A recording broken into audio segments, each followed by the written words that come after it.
大家好，欢迎来到一个带你解读世界的频道。今天呢，我们来聊聊 5G 通信的话题。我们都知道，在今天的 5G 时代，美国电信制造商的影响力已经大不如从前。在目前无线网络设备领域最大的有3家，中国的华为、芬兰的诺基亚，还有瑞典的爱立信，其他还有三星和中兴通讯。也就是说，通信时代似乎和美国公司没有什么关系。这里我要提前声明，本片讲的是美国 5G 研发公司，而不是美国本土的网络建设。其实美国的电信公司曾经是相当的辉煌，不过辉煌的时间是固定电话时代。你像美国电话电报公司，也就是美国现在最大的电信运营商，当年连华为的活都干，它的电信设备曾经在全世界各地销售。还有贝尔实验室，曾经也是电信技术的发源地。我们先来看看全球通信网络的演进。1G 时代由美国摩托罗拉等美国公司主导， 2G 时代则是欧洲的企业开始崛起，美国厂商逐渐的没落，诺基亚、爱立信成为行业的2大巨头。3G 和 4G 时代在厂商不断兼并整合的同时，中国企业开始崛起，那时全球共有9家主要的通信设备商。随后各大诸侯展开了战国时代。2006年，阿尔卡特与朗讯宣布合并，接着诺基亚与西门子电信业务合并。2009年，加拿大北电申请破产。2010年，诺基亚西门子收购了摩托罗拉的无线部门。3年后，诺基亚又收购了诺西网络的一半股份。2016年，诺基亚又收购了阿尔卡特朗讯。目前 5G 通讯设备的市场由4家占据，华为、爱立信、诺基亚和中兴。在2018年，这4家的累计市场份额高达70%，呈现出4强争霸的格局。这时也许有人会问，美国不是还有思科和高通吗？这里要给大家普及一个知识，通信网络市场大概分为3大部分：主干网、无线通信和终端设备。主干网就是铁塔需要接入的网络，它对普通消费者不可见。骨干网通常为城市到城市之间，由于超大带宽的要求，主干网必须是有线。我们上面提到的思科就是给主干网做路由器和交换机的。高通则是移动终端芯片的佼佼者，高通曾经也是 3G 和 4G 时代的霸主。而我们所说的 5G 实际上是连接铁塔和终端设备的无线网络，这里的厂商就包括了华为、诺基亚和爱立信。所以说思科、高通跟华为、诺基亚并不是 5G 的竞争对手。而在 5G 产业链中，无线网络设备是价值量最大、产业链地位最高的一环。在 5G 以前，美国都是产业链全雷打，而现在的美国虽然还有思科和高通，但在 5G 无线领域已经没有能打全手。不过美国的落后指的是美国设备商的落后，但是科研能力和产业化并不能划等号。美国在通信技术上的理论研究能力依然是世界领先。你像华为之前在美国也有多家研究机构，华为也和加拿大的13家大学有着研发合作，而且美国在有线和终端领域也有一大批世界级的公司。那么我们就想知道，究竟是什么导致了美国的无线通信后继无人了？其实呢，美国原本至少可以有2家通信公司参与竞争，朗讯和摩托罗拉。然而故事的转折点发生在了1996年。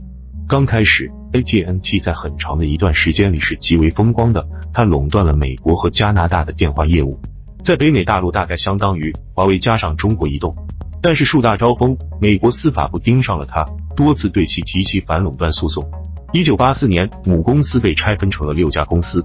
母公司主要从事长途电话业务和通信设备制造，但是依然拥有贝尔实验室。接着，设备制造部门和电信服务部门被分开，其中就包括新的运营商和朗讯。这时候，美国议会推出了一个全新的1996年电信法案。该法案的目的主要是要提高电信业的开放和竞争，从而为美国家庭带来更好的电信服务。而在此之前，美国政府对电信领域的监管一直是特别的严，并且呢设置了很多壁垒。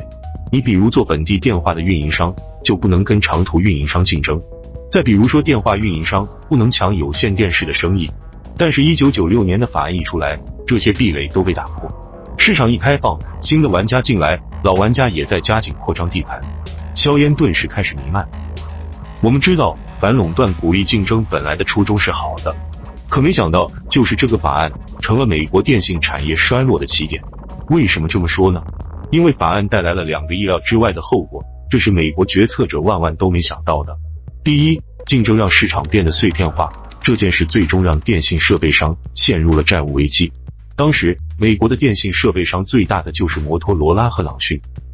当时行业里的常见做法是设备商先借钱给运营商，帮他们买设备，等日后运营商赚钱之后再把费用收回来。打个比方，就是华为先贷款给中国移动，中国移动先跟华为买设备，等到从消费者那里赚了钱再给华为。这看上去是一个不错的商业模型。然而市场竞争就变得非常激烈，有些运营商为了抢占市场而过快的扩张，导致了自己欠了大量的债务，最后运营商没钱还债，有的运营商直接倒闭，朗讯和摩托罗拉也就收不回来钱，也就大大影响了他们的研发和业务。这是第一个后果。接下来我们就说说第二个后果，技术标准的碎片化。1996年的法案给不同的技术标准开了口子。我们都知道，现在 5G 有一个全球统一的技术标准，但是在当时可不是这样。1996年的法案出来之后，有很多运营商，他们为了建立起竞争壁垒，就开始研发自己的技术标准。你比如说像 Sprint 这家运营商用的是一个叫 WiMAX 的技术标准，但是另一个运营商 Nextel 呢，用的就是 IDEN 标准，结果数十亿美元都打了水漂。更关键的是，一下子出现这么多的标准，结果就把市场给割裂，就无法形成合力。而在同一个时间点，欧洲反而出了一个统一的标准，那就是 GSM。 打个比方，美国是好多马往不同的方向拉车，但欧洲是所有的马都往一个方向拉车。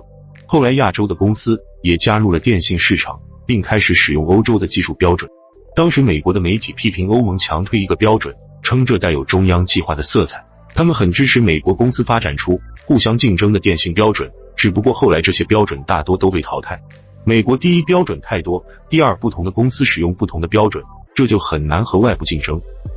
总的来说，美国的做法是让不同的通信技术标准互相竞争，而欧盟的做法是先统一技术标准，然后让不同的设备供应商在同一个技术标准下进行竞争。在这个过程中，朗讯和摩托罗拉就错过了国际拓展的最佳窗口期。后来的结局大家也都知道，朗讯在2006年被法国阿尔卡特收购，取名叫做阿尔卡特朗讯，后来阿朗被诺基亚吞并。在终端领域，摩托罗拉的名声曾经响彻全球，但经历了拆分转卖和持续下滑，摩托罗拉的电信业务也卖给了诺基亚。至于美国的苹果公司虽然无比成功，但苹果从来就不是因为通信技术而飞黄腾达。说到这里，我们就明白为什么美国的电信设备商在今天没有竞争力。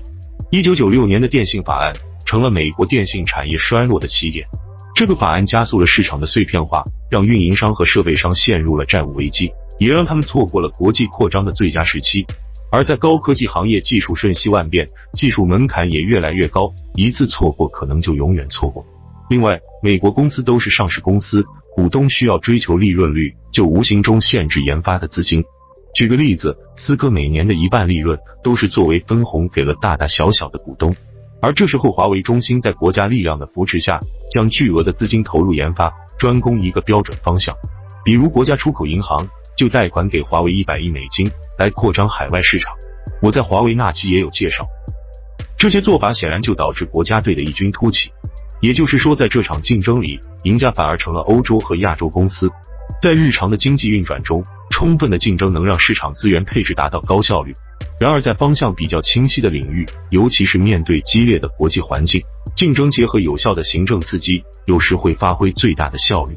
很多国家一直以来不愿意采用适当的产业政策，这主要是担心人为指定赢家，反而破坏了市场的效率。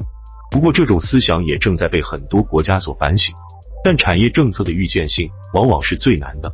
我们既看到没人规划的互联网的崛起，也看到一些产业政策的失败，这就浪费了税收和资源。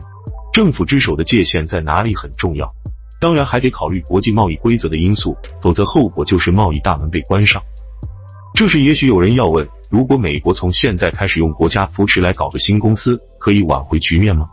答案是相当困难，因为随着技术的不断更迭，进入这个市场的门槛也越来越高，你需要有足够的人才和专利积累。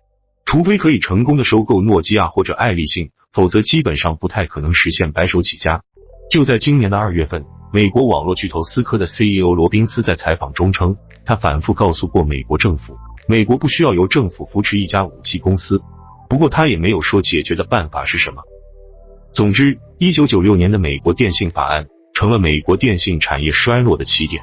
这个法案让运营商和设备商陷入了债务危机，同时也加速了市场的碎片化。美国公司的股东追求短期利润的最大化，也是一个重要因素。美国公司没有国家力量的扶持，导致了他们难以招架国家队的进攻。当竞争对手背后是一个国家的时候，私营公司就难以竞争。当然，华为和中兴因为和政府走得过近，也逐渐引起了其他国家的警惕。后来的事情大家也都听说，成也萧何，败也萧何。我在以前也说过多次，在通信领域除了要技术和价格，还必须有信任，否则就没人敢用你的设备。以上就是美国没有出现5G公司的原因，我们就讲到这里，谢谢大家。